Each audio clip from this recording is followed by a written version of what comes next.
ഇതാണ് ഈ milky mushroom, പാൽ കൂൺ. ഇതിൻ്റെ കൃഷി രീതി പ്രത്യേകമാണ്. ഇത് എൻ്റെ കയ്യിലിരിക്കുന്നത് പൂർണ്ണ വളർച്ചയെത്തി വിളവെടുക്കാനായ ബെഡാണ്.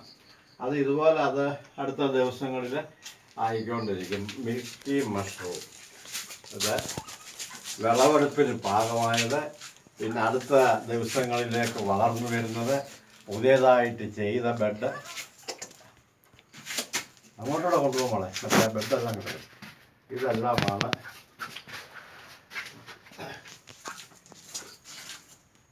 മിൽക്കിയുടെ സീസൺ മഴക്കാലമായതോടുകൂടി തീരും.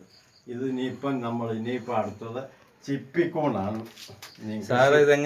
പോകുന്നത്. ഇത് കച്ചിയാണോ അതോ ഇത് അറക്കപ്പൊടിയിൽ ഞാനൊരു പരീക്ഷണം നടത്തിയതാണ്.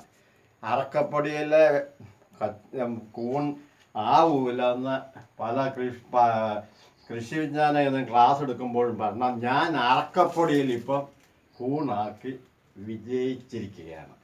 എൻ്റെ ഭാര്യ ലാലമ്മ വളരെയധികം സപ്പോർട്ട് ചെയ്യുന്നുണ്ട് കൂൺ കൃഷിയിൽ. എൻ്റേതല്ല, അവിടെ തന്നെ ഒരു പരിശ്രമമാണ്. ഇപ്പോൾ എനിക്ക് ഇത്രയും പ്രായമായി, പല അസുഖങ്ങളുമുണ്ട്. അതിനിപ്പോൾ ഞാൻ കുറച്ച് പുറമോട്ട് നിൽക്കുന്നതുകൊണ്ട് ഭാര്യയാണ് ഇത് മുന്നോട്ട് കൊണ്ടുപോകുന്നത്. മുന്നോട്ടൂടൊക്കെ എടുത്തോ മോളെ, ആ പുതിയ ബെഡൊക്കെ എടുത്തോ. അതൊക്കെ അടുത്ത ദിവസങ്ങളിലാകുന്ന. എൻ്റെ മക്കൾ വന്നാലും മരുമക്കൾ വന്നാലും ഇതിലൊക്കെ വളരെയധികം എൻ്റെ ഹെൽപ്പ് ചെയ്യുന്നുണ്ട്. മൂത്ത മരുമകൾ വളരെ ഇതൊന്നുണ്ട്. ഇത് ഒരു ബെഡിൽ നിന്ന് ഇപ്പോൾ ആദ്യം പറിക്കുമ്പം തന്നെ 1/2 കിലോ കിട്ടത്തൊക്കെ ഒരു ബെഡാണ്. ഒരു ബെഡിൽ തന്നെ ഞാൻ ഈ ഒരു ബെഡിൽ തന്നെ ഇപ്പോൾ ആദ്യം പറിക്കുമ്പോൾ 1/2 കിലോയോളം കിട്ടും. കൂൺ കൃഷി ഒരു പ്രത്യേകിച്ചും തൊഴിലില്ലാത്ത വീട്ടമ്മമാർക്ക് നല്ല ഒരു ജോലി ആണ്. അതുകൂടാതെ നമുക്ക് യാതൊരു വിഷാംശവും ഇല്ലാത്ത ജൈവ ഭക്ഷണം കഴിക്കാനായിട്ട് സാധിക്കും. എല്ലാവരും ഈ ഇതിലേക്ക് കടന്നു വരാനാണ് ഞങ്ങൾ ഓരോരുത്തരെയും ഞങ്ങൾ പ്രേരിപ്പിച്ചുകൊണ്ടിരിക്കുന്നത്. കൃഷി വിജ്ഞാനങ്ങൾ വഴിയും ഞങ്ങളുടെ കൃഷി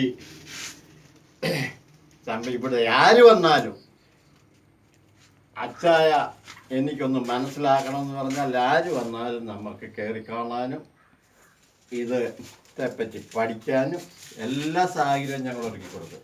അതിൻ്റെ കൂൺ വിത്താന്നേലും ഞങ്ങൾ ഇപ്പോഴെൻ്റെ കയ്യിൽ ഇല്ലെങ്കിലും ലാബൊക്കെ ഉണ്ടെങ്കിലും ഇച്ചിരി അസുഖങ്ങളൊക്കെ ഇടയ്ക്ക് വന്നുകൊണ്ട് ലാബിൻ്റെ പണി നിർത്തിയേക്കാണ്. വിത്ത് വേണമെന്ന് പറയുന്നവർക്ക് നമ്മളത് അറേഞ്ച് ചെയ്ത് കൊടുക്കുന്നതാണ്.